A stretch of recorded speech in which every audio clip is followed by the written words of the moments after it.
You ever wonder why two people can get exposed to the exact same germ, but one gets really sick and the other just doesn't? We tend to think of health as, a biological lottery. But what if the strongest medicine or the deadliest poison isn't something you swallow, but it's the very society you live in? Today, we're diving into this huge idea that our health is shaped in a big way by the world around us. So, here's how we're going to break it down. First, we'll challenge that idea that health is all about biology. Then, we'll get into the pretty wild concept that diseases are constructed. From there, we'll walk through the story of how this idea came to be, looking at 3 key phases. And we'll wrap up with a whole new way of thinking about what makes us healthy or sick. All right, let's get into it. The first big mental shift we have to make is to zoom out. We need to look past the germs and viruses for a second and focus on the much bigger picture, the social world we all live in. So on one side, you've got the view we all know. Your health is about your body, your genes, what you eat, whether you go to the gym, right? But the sociological view on the other side says, hold on, there's more to it. It argues that biology is just one piece of the puzzle. Things like power, social structures, and inequality are just as important because they shape the choices you even have in the first place. And here's the key takeaway. From a sociological point of view, a germ almost never causes a disease all by itself. Its real power comes from the environment it lands in. And that's not just the environment inside your body, but the one outside, in your neighborhood, your job, and your community. And when we say environment, what are we talking about? Well, it's the big stuff. Your living standards, the kind of work you do every day, your gender, where you sit on the social ladder, and just the overall level of fairness in the society you're in. These things aren't just background noise. They are active ingredients that can literally determine who gets sick and who stays well. Okay, so we've got the idea that social factors are a huge deal, but this next concept, it goes even deeper. It's the idea that we don't just find diseases floating around out there in nature, we actually help create them. This quote from the historian Charles Rosenberg just hits you, right? Disease is constructed, not discovered. What on earth does he mean by that? Well, think about it.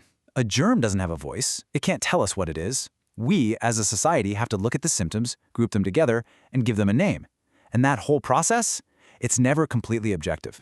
And this leads us to the formal name for this concept, the social construction of disease. It basically means that what we know about being sick isn't some pure scientific truth. It's always shaped by our politics, our culture, and what our society cares about at that moment. What one generation calls a disease, another might just see as a part of life. So, how did we get to such a radical idea? It definitely didn't just pop up overnight. It was a journey, really, and you can see it unfold across 3 distinct phases in the way sociologists thought about medicine. Let's start with phase 1, back in the 1950s. At this point, sociology was kind of like medicine's junior partner. It wasn't there to ask tough questions, it was there to help. And a big part of that help was figuring out how can we get patients to do what their doctors tell them to do. They even called it sociology in medicine. And this whole approach was built on a few really deep, unspoken assumptions. First, that the disease itself was the only problem worth looking at, which kind of ignored all those social conditions we just talked about. Second, the doctor knows best, period. And third, and this is a big one, if a treatment didn't work, well, it must be the patient's fault for not following the rules, not a problem with the medicine or the system.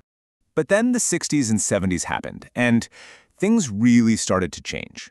Sociologists started to step back and look at medicine with a much more critical eye. They began to ask, is medicine just a neutral science, or is it also, in some ways, a system for controlling people?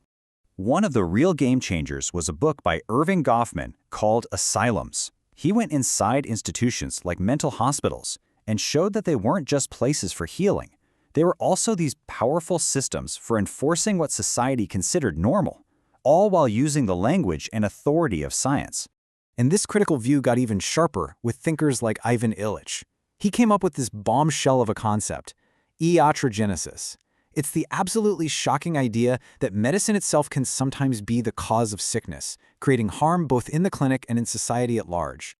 So all of that questioning and criticism led to something new. By the 70s and 80s, sociologists weren't just reacting to medicine anymore. They started building their own confident, independent model for understanding what health really is. And this slide lays out the difference perfectly. You have the old medical model. A germ gets in, you get sick, you take a drug. Simple. But the sociological model is way more nuanced. It says, yeah, the germ is necessary, it's the spark, but the social environment is the fuel, and without that fuel, the spark might not ever catch fire.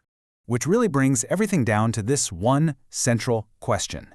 Is a germ, all by itself, actually enough to make you sick? Let's look at a really clear example. Take tuberculosis, or TB. It's a fact that huge numbers of people carry the bacteria for TB in their bodies, but never get sick at all. So what's the deciding factor? More often than not, it's those social conditions. Poverty, poor housing, malnutrition, a backbreaking job. The germ is necessary, sure, but it is not sufficient. So, what's the big takeaway from all this? It's pretty simple, really. Germs are rarely the whole story. Our social world acts like a filter, or maybe a shield, that stands between a bug and our bodies. And that means if you want to create a truly healthy population, you can't just invest in new drugs and technologies. You have to build a better, fairer, more supportive society. And that really leaves us with one last massive question to think about. If we accept that our society, our jobs, our communities, our levels of inequality can get under our skin and literally make us sick, well then making things better becomes a much, much bigger project, doesn't it? What does a healthier society look like to you?